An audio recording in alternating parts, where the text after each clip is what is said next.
욥기서 3장의 말씀을 읽었습니다. 욥기서 1장의 첫 번째 욥에게 임한 고난이 기록되어 있어요. 그러나 욥이 첫 번째 모든 고난을 당하고 난 이후에 입술로 범죄하지 않았습니다. 주신 자도 여호와시요 취하신 자도 여호와시니 여호와께서 찬송을 받으실지로다. 이렇게 하나님 앞에 영광을 돌리게 되었습니다. 욥기서 2장에 이 두 번째 고난이 기록되어 있어요. 두 번째 고난을 경험한 이후에 그의 아내가 차라리 하나님을 욕하고 죽으라 라고 했지만 욥이 입술로 범죄치 않았습니다. 여호와께서 복도 주셨은즉 화도 주시지 아니하겠는가 하고 이 모든 말에 욥이 어리석게 입술로 범죄치 아니하였다 말씀하고 있어요.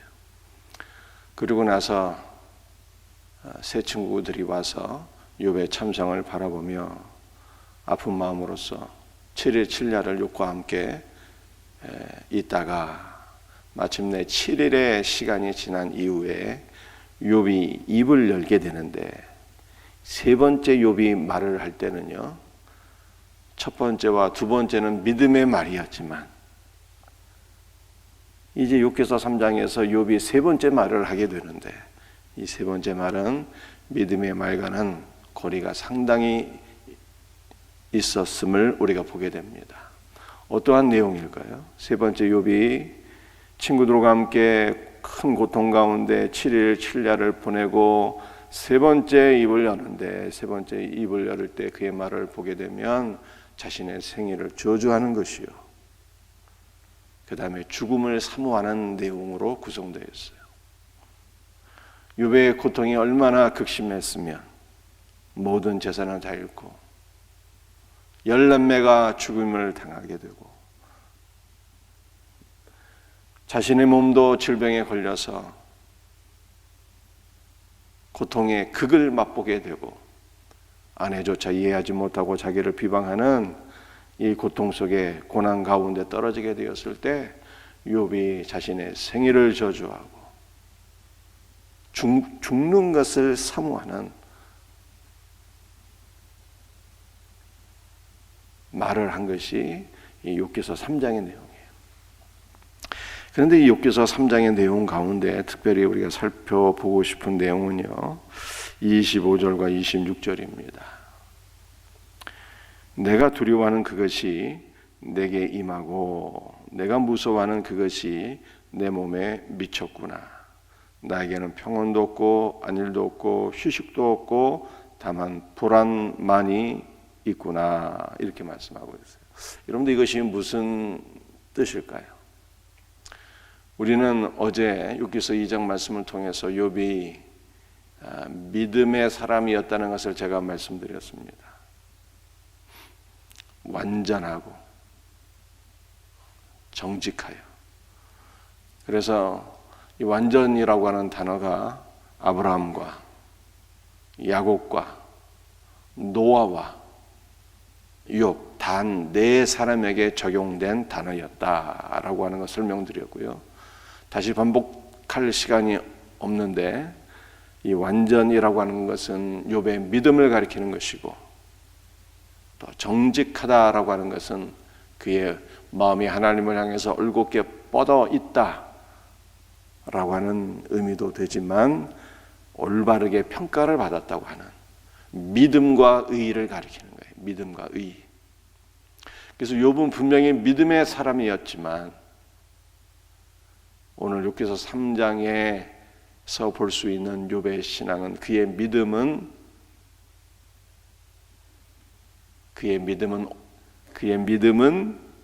어떤 믿음이었을까요? 그의 믿음은 연약한 믿음이었어요. 연약한 믿음이었고, 그는 율법의 많은 영향을 받고 있었던 사람이었다라고 하는 것을 볼 수가 있어요. 아니, 분명히 욥기서 2장에는 믿음의 사람이 있는데 왜 욥기서 3장에는 그가 율법적인 사람이었을까요? 아브라함의 경우를 한번 보시길 바랍니다. 아브라함이 하나님의 약속의 말씀을 믿어서 의롭다함을 받았지만 그러나 그의 믿음이 연약했잖아요. 그의 믿음이 연약해서 인간적인 수단과 행위를 통해서 아들을 얻고자 했어요. 사라의 말을 듣고 사라의 몸종 하갈을 취하여 그 첩을 통해서 아들을 낳았으니 이스마엘이었고, 그 아브라함의 믿음이 이렇게 흔들리게 될 때 하나님께서 99세에 다시 나타나셔서 너는 내 앞에서 행하여 완전하라라고 하는, 완전. 그래서 여기 완전이 뭐예요? 믿음의 삶을 살아라는 거예요. 온전한 믿음의 사람이 될지어다. 하나님께서 행위에 치우친 그의 연약함을 보고 나는 온전한 믿음의 사람이 될지어다. 그렇게 명령하셨다는 것입니다.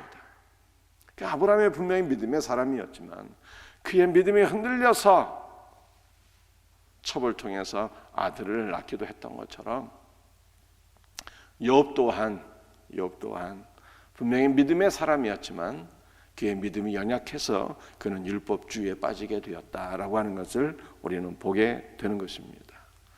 여러분들 25절 26절 말씀이 왜 율법과 관련되어 있을까요? 다시 한번 제가 읽어드립니다. 내가 두려워하는 그것이 내게 임하고 내가 무서워하는 그것이 내 몸에 미쳤구나. 여러분들 율법을 한마디로 표현하게 되면 어떠한 것일까요? 권선징악이에요.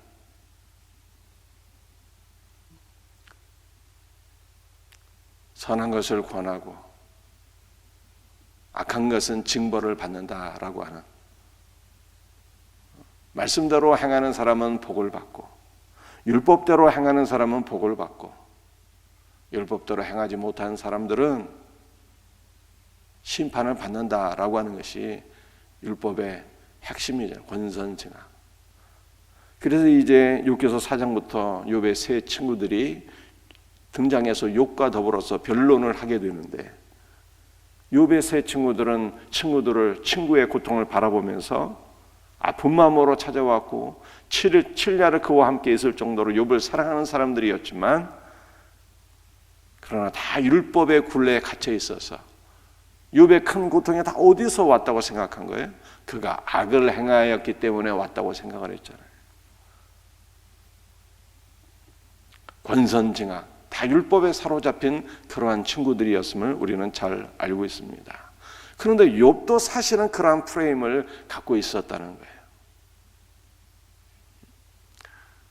욥이 평상시에 어떠한 두려움이 그에게 있었습니까? 그는 믿음의 사람이었지만 자녀들을 생각하게 될 때 내 자녀들이 혹시 심중에서라도 하나님을 간 것은 아닐까? 혹시 하나님의 말씀을 어기며 사는 것은 아닐까? 늘 두려워하면서 자녀들을 위해서 번제를 드리고 자녀들을 위해서 기도하는 그러한 삶 가운데 욥의 내면은 내 자녀들이 죄를 범함으로 하나님 앞에 심판을 받는 것은 아닐까라고 하는 두려움이 그의 내면에 늘 상존하고 있었다라고 하는 것을 성경이 말씀하고 있잖아요.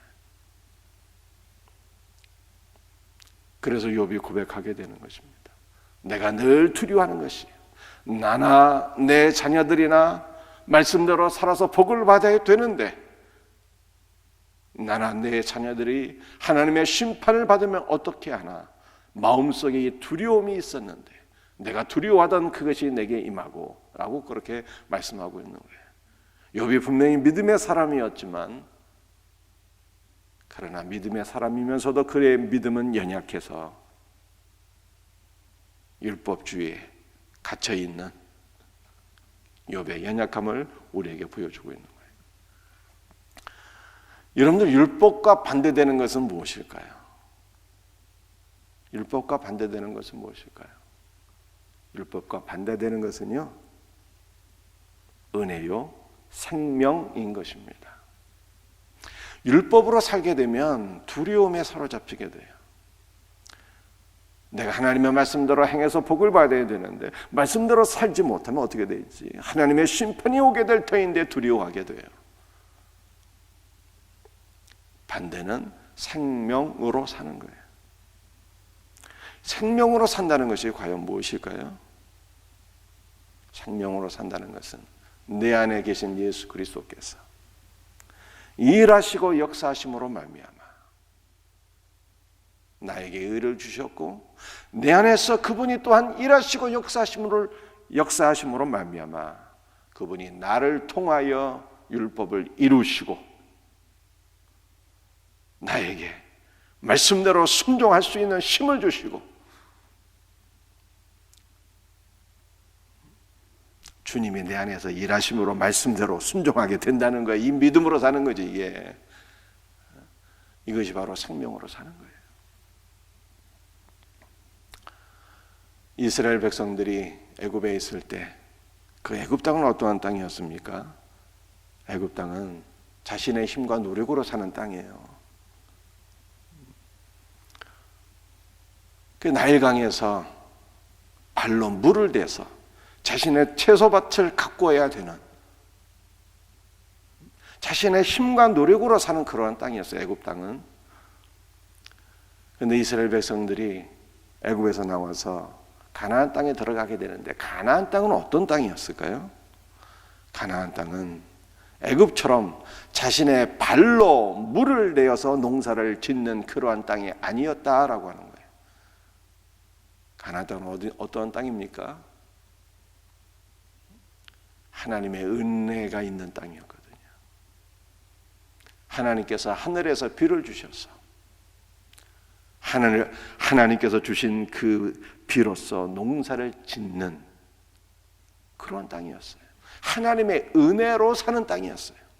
애굽은 자신의 힘과 노력으로 사는 땅이었다면 가나안 땅은요 하나님의 은혜로 사는 땅이에요.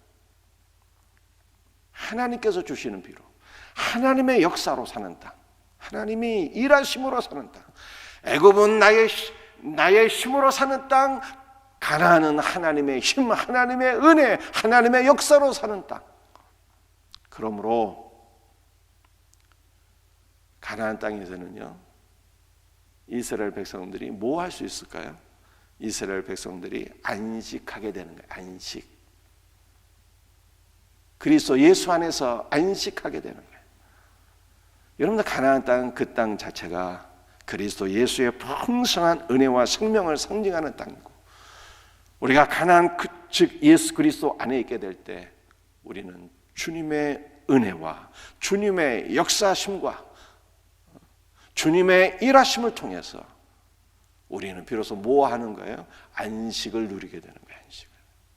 이것이 은혜와 생명으로 사는 거잖아요. 내 힘으로 사는 것은 어떤 것입니까? 내 노력으로 내가 말씀을 지켜서 사는 것은 늘 율법에 빠지게 돼요. 내 안에는 두려움이 커지게 되고 다른 사람을 향해서는 판단하게 되고 이게 율법에 빠지는 거예요. 내 안에는 두려움 커지고 다른 사람을 볼 때는 판단하게 되고 그러나 은혜와 생명으로 살면 어떻게 되는 거예요? 안식하게 돼요. 내 안에는 내 안에서 일하시는 주님, 은혜를 베풀어 주시는 주님, 역사하시는 주님을 바라보면서 그분이 이루실 것을 믿으며 내 안에는 안식함이 있게 되고 다른 사람을 향해서는 판단이 아니라 그 사람 안에서 일하시는 주님을 소망하게 되고 사랑하는 성도들이요, 오늘도 우리가 어떠한 신앙 속에 있는가라고 하는 것을 살펴보시기를 바랍니다. 내 힘으로 살려고 하지 말고 주님이 주시는 은혜로 사시기를 바랍니다. 우리 안에서 역사하시고 일을 성취하시는 주님을 바라보시기를 바랍니다. 소망하시기를 바랍니다. 여러분들 우리 자녀들 문제도 마찬가지예요. 욥이 자녀들을 보면서 늘 두려워했는데 두려워하는 그것이 심했다고 그러잖아요. 자녀들 문제도 우리가 어떻게 해야 되는 것입니까? 품 안의 자식이라고 그러잖아요. 품 안의 자식. 다 컸는데 도대체 어떻게 할 거예요? 우리 자녀 안에서 일하시는 주님, 역사하시는 주님, 은혜 베푸시기를 기뻐하시는 주님을 바라보고 소망하고 신뢰할 때 주님이 우리의 자녀들의 삶을 그리스도 예수의 삶으로 이루시고 성취해 나가시는 거예요. 그분이 내 안에서 일하시는 주님, 우리 자녀들 안에서 일하시고 역사하시는 주님, 주 예수를 바라보시고 의지하시고 소망하시고 사모할 수 있는 주 예수의 은혜와 생명과 믿음으로 사는 우리 성도들이 다 되시기를 주 예수 그리스도의 이름으로 축복합니다. 기도하시겠어요?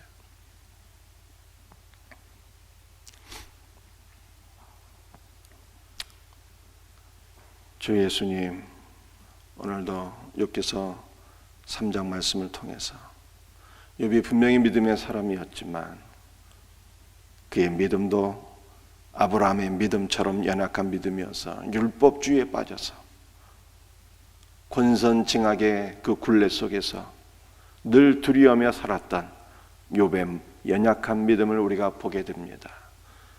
주님, 우리에게도 이러한 연약함, 나의 힘과 나의 노력과 나의 행위를 의지해서 살아가고자 하는 그 연약함 속에서 우리가 벗어나게 하시고 우리 안에 살아계신 주님, 우리 안에 이를 역사하시고 은혜를 베푸시고 이를 성취하시는 주님, 그 주님을 바라보고 의지하고 소망하고 주님 안에서 모든 두려움을 내려놓고 안식을 취할 수 있는 우리 성도들이 될 수 있도록 주 예수여 은혜와 복을 허락하여 주시옵소서. 우리 애들의 자녀의 문제도 주님 앞에 맡겨드립니다. 우리를 사랑하시고 우리 자녀들을 사랑하시는 주님께 맡겨드립니다. 기도로 맡겨드리고 믿음으로 맡기오니 주님 역사하여 주옵소서. 우리를 창조하시고 우리를 구원하시고 우리를 빚어가시는 주 예수님을 소망합니다. 의지합니다. 우리 자녀들 안에 역사하셔서 그들이 예수 그리스도를 인격적으로 만나게 하시고 주 예수의 은혜에 사로잡히게 하옵시고 온전한 믿음의 사람으로 조성되게 하시고 주님께 쓰임받는 복된 자녀들이 되게 하옵소서. 모든 것을 감사합니다. 오늘 새벽에도 주 예수의 보혈로 우리를 덮어주시고 성령으로 충만하게 하시고 간구하는 모든 것들을 들으시고 응답하여 주옵소서. 주 예수 그리스도의 이름 받들어 감사하며 기도드리옵나이다. 아멘.